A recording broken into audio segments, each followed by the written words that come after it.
இக்கதையின் ஒரு குருவியின் ஆசையை பற்றி காணப்போகிறோம். இதில் சிட்டு பட்டு என 2 குருவிகள் உள்ளன. 2 குருவிகளும் நண்பர்கள். கதை தொடக்கம். பட்டு, என்ன பண்ற? சிட்டு, எனக்கு ரொம்ப நாள் ஆசை. என்ன பட்டு ஆசை? நம்ம ஊர்ல ஒரு பெரிய மலை இருக்குல்ல, அதை தாண்டி பறக்கணும்னு எனக்கு ரொம்ப நாள் ஆசை சிட்டு. அப்படியா பட்டு? அதெல்லாம் நம்மளால முடியாது. நம்மளை விட பெரிய பறவைகளை பறக்க முடியல. உன்னால எப்படி பட்டு பறக்க முடியும்? சிட்டு, ஏன் அப்படி சொல்ற? ஆமாம் பட்டு, அதுதான் உண்மை.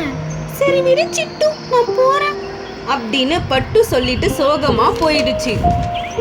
தனது நண்பர் சிட்டு சொன்னதை கேட்டுக்கொண்டு நம்மளால பறக்க முடியாதோ என்று எண்ணி மலையை பார்த்து கொண்டு அமர்ந்திருந்தது. சரி, முயற்சி பண்ணி பார்ப்போம். ஐயோ, சிட்டு சொன்ன மாதிரியே நம்மளால பறக்க முடியாதோ, நம்மள கீழே விழுந்துட்டோமே. பட்டு முயற்சியில் தோர்த்தது.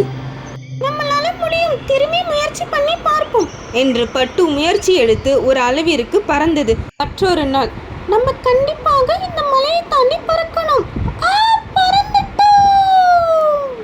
குட்டீஸுங்களா, இந்த கதையில் நம்ம என்ன தெரிஞ்சுக்கிறோன்னா, யார் என்ன சொன்னாலும் நம்மளால முடியாதுன்னு எதுவும் இல்லை.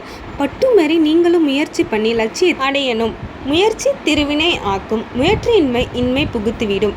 இதுபோல் இன்னும் நிறைய கதைகள் இந்த சேனலில் வரும்.